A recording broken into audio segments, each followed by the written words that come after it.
tudo bem? Sou o professor Léo Matos, professor de informática, e estamos na série Questões de Informática Comentada para o concurso do Bombeiro DF, beleza? Nós estamos juntos no projeto, ó. Juntos vamos passar nos Bombeiros DF. Fé em Deus, todo mundo aí vai ser aprovado, e se não for aprovado vai ficar bem próximo, e aí só um empurrãozinho já te coloca lá dentro, não é isso? No último concurso, por exemplo, muitos aprovados e, por exemplo, quem ficou ali mais ou menos no mínimo foi aprovado e nomeado. Então você, cara, se prepara bem para esse concurso que com certeza, com fé em Deus, você vai estar dentro. Então, antes de a gente fazer a questão que eu separei para vocês, informo para vocês que hoje é o vídeo de número 4 da nossa série de questões gratuitas comentadas IDECAM para o concurso dos Bombeiros DF, beleza? Vamos lá para a questão que eu separei. A questão que eu separei é uma questão sobre segurança da informação. Sendo específico, essa questão de segurança da informação que caiu no PRODEB em 2015, ela fala sobre os programas maliciosos. Então vamos lá, vamos fazer um resumão dos programas maliciosos para a gente resolver a questão. Então, quando a gente fala de programas maliciosos, é uma ameaça que a gente chama de malware. Malware são todas as espécies de programas que podem prejudicar o seu computador. São os programas maliciosos, tá bom? Prejudicar não só o seu computador, mas vocês também, pessoalmente falando.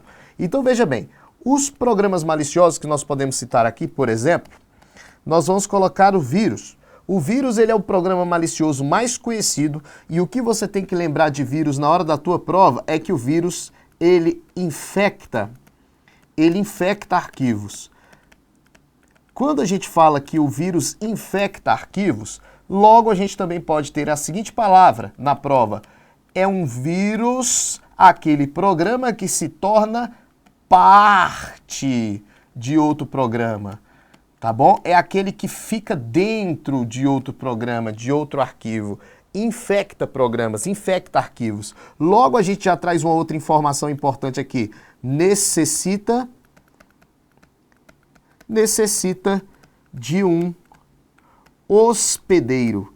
Então o vírus necessita de um hospedeiro, de um arquivo para ele sobreviver, para ele ficar lá dentro, beleza? Então isso você não pode esquecer. Outra coisa que você tem que lembrar é que o vírus se multiplica. O vírus pode se multiplicar? Pode se multiplicar sim. Só que ele tem que ser executado pelo usuário.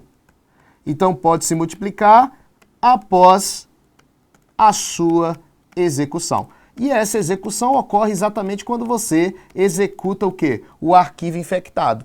Tudo bem? Então isso é um programa malicioso chamado de vírus.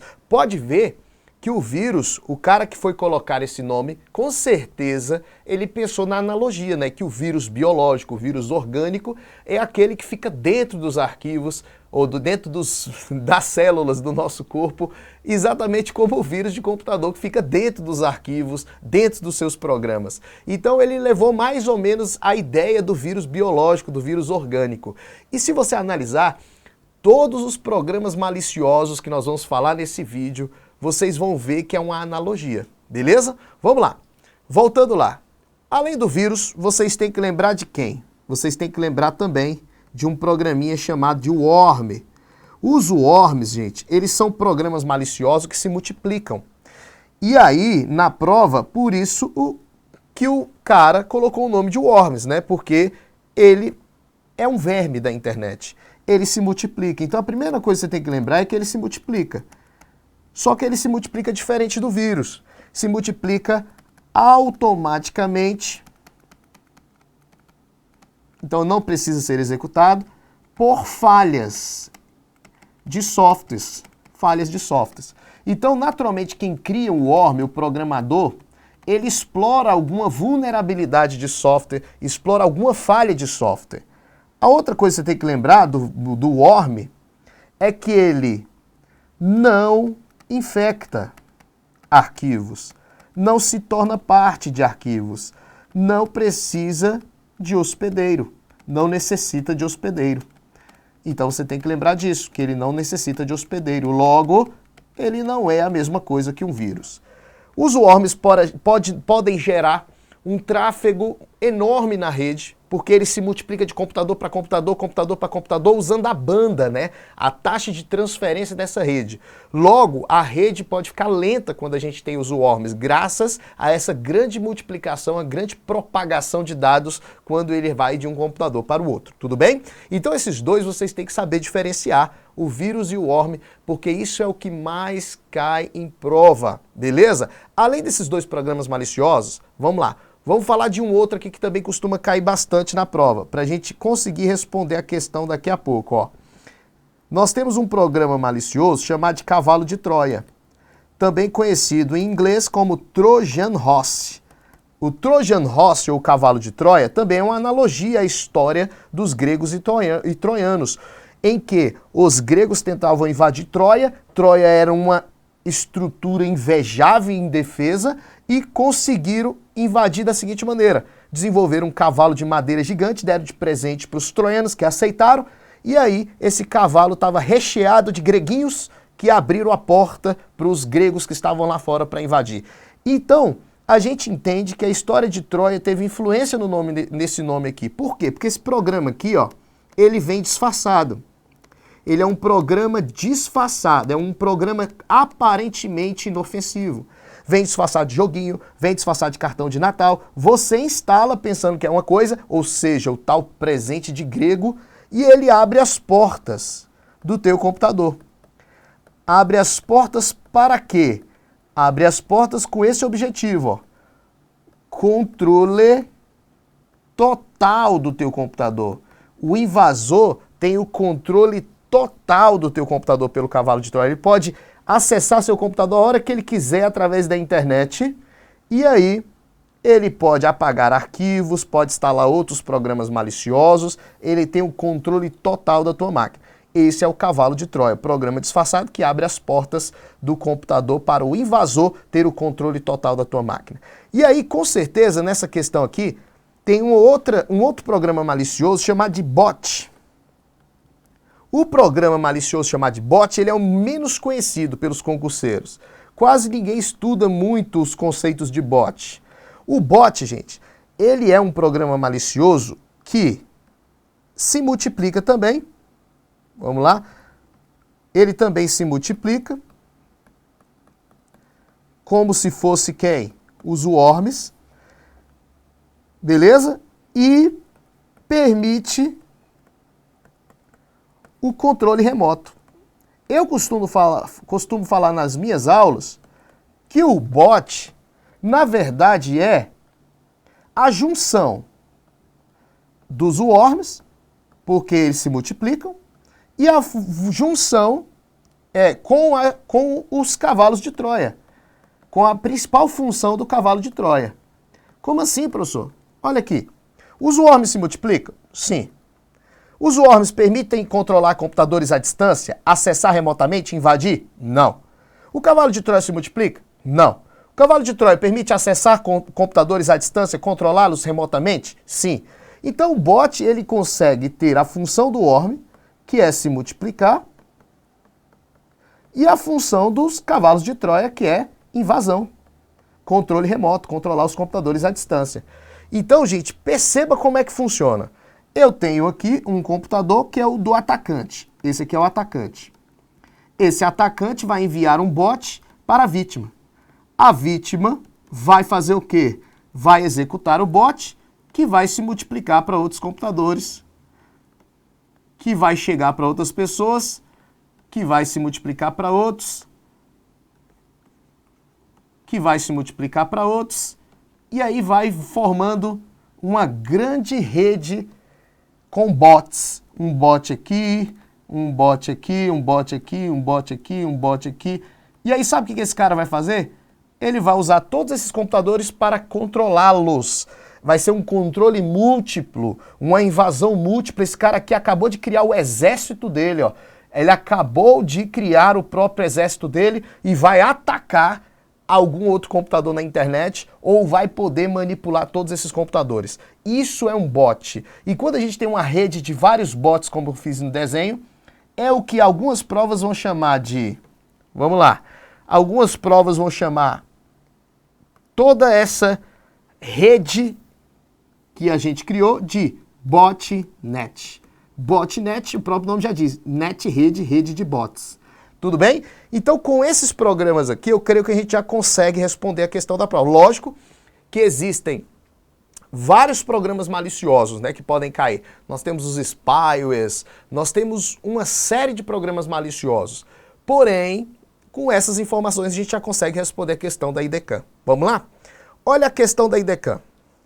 Analise as afirmativas sobre softwares maliciosos, marque V para verdadeiro e F para falso. Para que o vírus se torne ativo e continue o processo de infecção, é necessário que o programa hospedeiro, olha aí, seja executado. Correto. O vírus só vai chegar na sua finalidade se ele for o quê? Executado pelo usuário. Próximo item. Botnet é um conjunto de programas e técnicas que permite esconder e assegurar a presença de um invasor ou de outro código malicioso em um computador comprometido. Falso. Botnet não é um conjunto de programas que esconde o invasor. Se a gente fosse colocar aqui, gente, o conceito aqui de um programa que esconde outro, que camufla outro, um programa que, quando ele é instalado no teu computador, tu não encontra outros programas maliciosos e nem mesmo o invasor, ele é chamado de root. Vamos lá, rootkit. O rootkit, ele é um programa que disfarça outros programas, que esconde o invasor ou esconde outro programa malicioso. Seria o rootkit. Vamos lá. O worm é um programa capaz de se propagar automaticamente pelas redes, enviando cópias de si mesmo de computador para computador. Correto.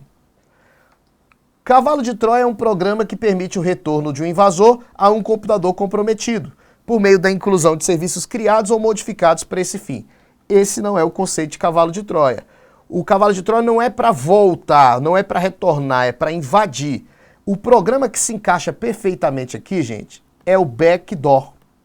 Para quem nunca ouviu falar do backdoor, o backdoor é uma analogia à porta dos fundos. Como assim, professor, porta dos fundos? Imagine uma pessoa que invadiu a sua casa. Essa pessoa invadiu a sua casa para tentar furtar um documento, para procurar um documento lá dentro. Essa pessoa quebrou cadeado, essa pessoa fez uma série de coisas para entrar na tua casa, deixou rastros. Amanhã, se essa pessoa voltar na tua casa, ela não vai conseguir entrar pela porta da frente porque você já mudou toda a segurança da tua casa. Então, o que essa pessoa pode fazer para voltar na tua casa sem ter que invadir de novo, sem ter que quebrar tudo de novo, estourar cadeado? Se essa pessoa já está dentro da tua casa e ela quer voltar amanhã de forma facilitada, sem recorrer aos métodos usados na primeira invasão, essa pessoa deixa uma porta aberta dos fundos para voltar. Voltando, ele consegue fazer tudo o que ele queria sem ter que recorrer aos primeiros métodos usados na invasão. Essa é a analogia. O cara vai invadir o teu computador, ele invade o teu computador. Amanhã pode ser que mudou toda a segurança, ele não vai conseguir voltar pela porta da frente. O que esse cara faz? Se ele já está dentro do teu computador, ele deixa uma porta dos fundos aberta para ele retornar de forma facilitada. Professor, o que é essa porta dos fundos? Vamos lá. Veja bem, a porta dos fundos que eu falo que ele vai voltar é o backdoor. O backdoor, ele pode ser duas coisas na prova. Ele pode ser um programa instalado secretamente,